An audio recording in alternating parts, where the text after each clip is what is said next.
Today's video is going to be all about me sharing with you how I grew my content marketing agency from 0 to 7 figures in 18 months and the 10 lessons I learned along the way.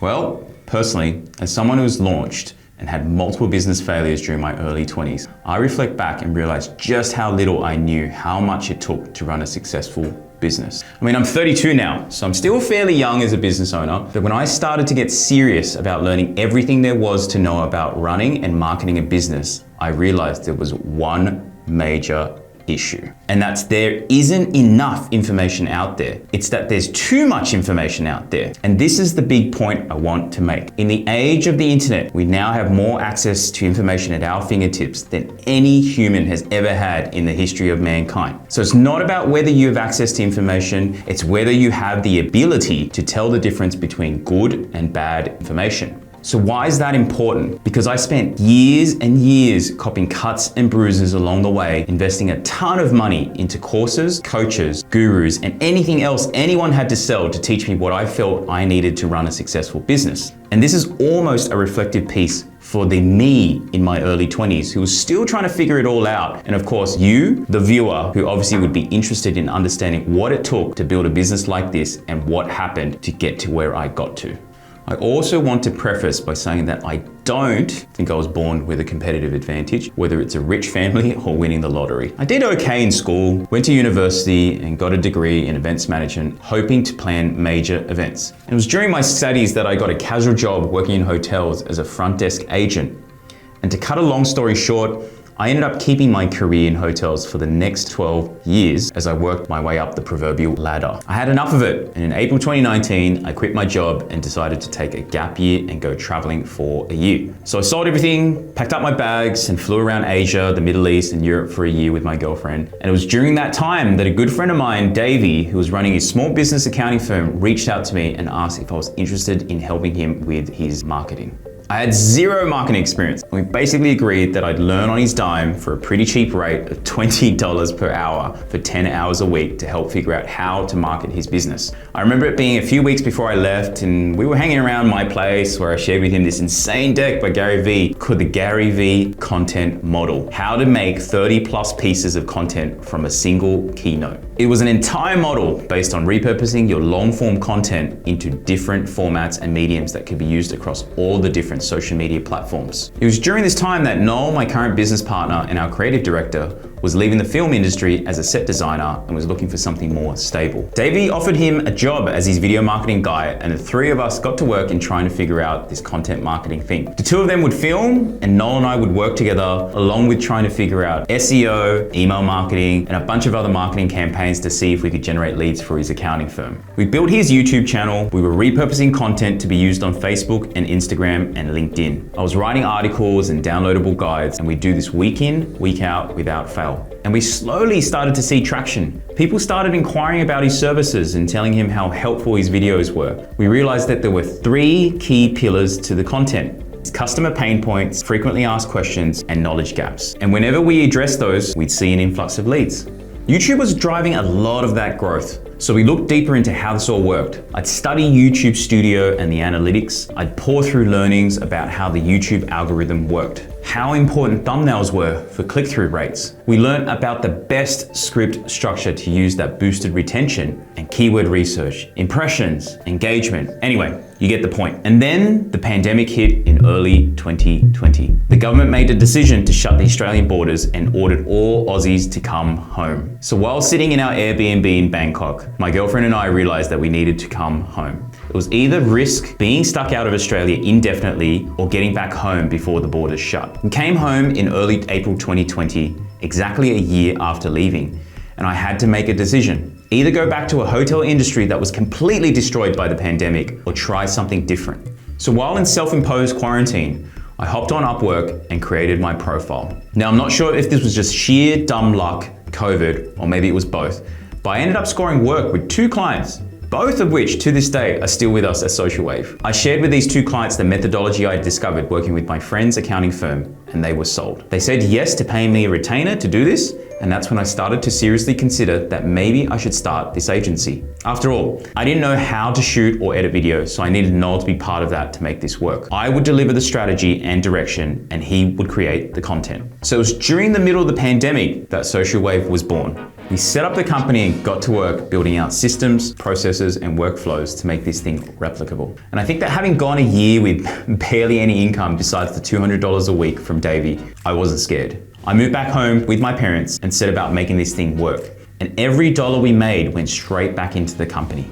And again, maybe it was because of COVID, but a lot of business owners were asking Davey who was doing his videos, and he'd send them our way, and over time, we would slowly build our client base through a mix of referrals and doing great work. Now, this wasn't some steady and gradual process. There was a lot of feast and famine. We had that great initial burst of clients, but then we went through a dry patch between July 2020 and the end of the year. Our income remained pretty flat, even though our clients were on retainers, but I was always worried, even if it's, a little bit irrational, that if they chose to leave us tomorrow, we'd be pretty screwed. I was on Facebook groups, pitching on Upwork. I even tried BNI, which is this forced referral networking group here in Australia. None of it really worked, but we were still getting enough of a trickle of interest from different prospects that eventually we managed to secure a few more. At the same time, we made sure we were servicing our existing clients as much as possible.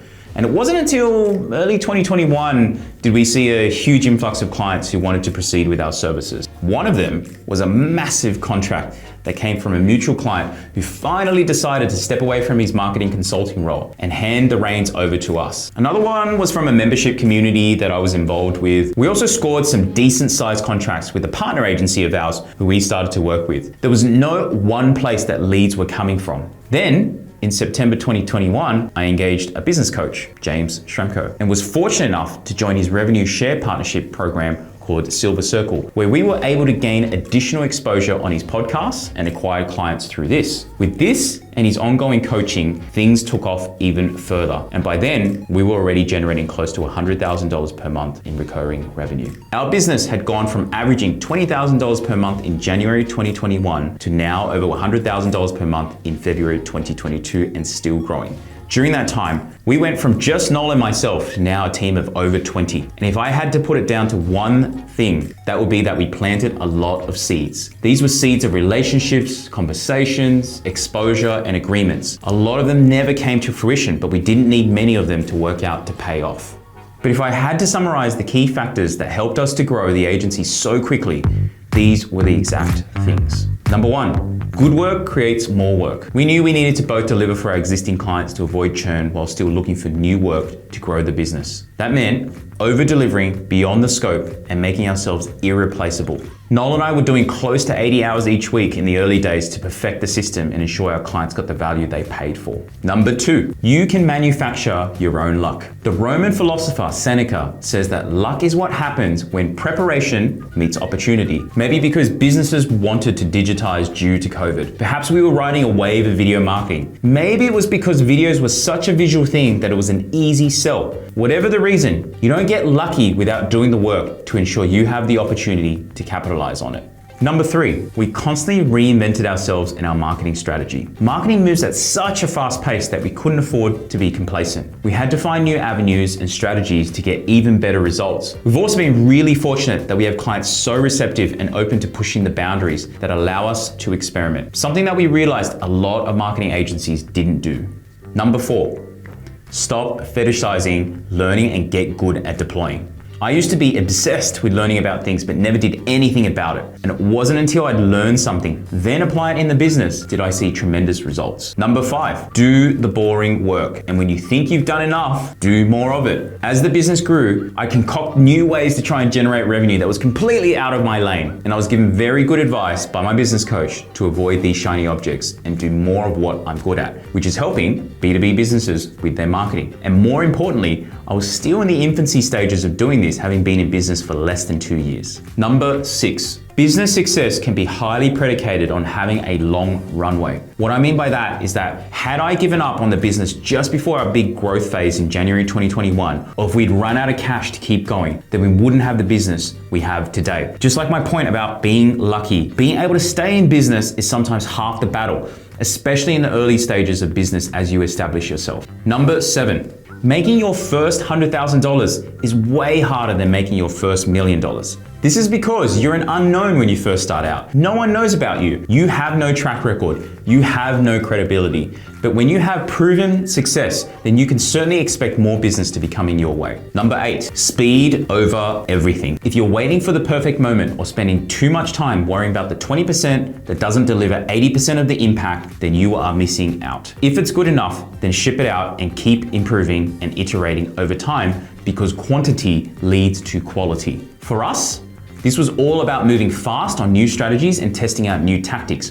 We weren't waiting for the perfect storm because that was never going to come. If we wanted to try it, we moved quickly and we assessed it as we go. Number 9, go on offense earlier than you think you need to. Because of my inexperience, I was highly on defense for at least the first 12 months. I was worried about reinvesting back into the business even though we had the cash. I was slow to hire. I was scrutinizing every dollar spent. And it wasn't until I realized that business growth is all about offense, and when I acted accordingly, the business grew rapidly.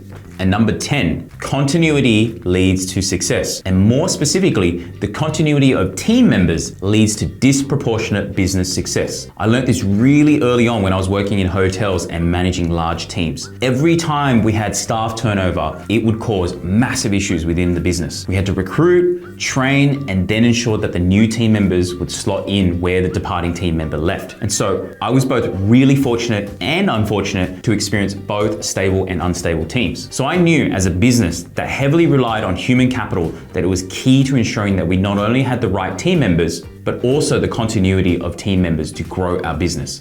So far, I think we've done that. All right, so hopefully you guys got some value out of that. There's obviously more to it than that, but I thought this would provide an overview of the journey and some of the key takeaways. Again, if you found the video useful, then please like and subscribe, and I'll see you on the next video.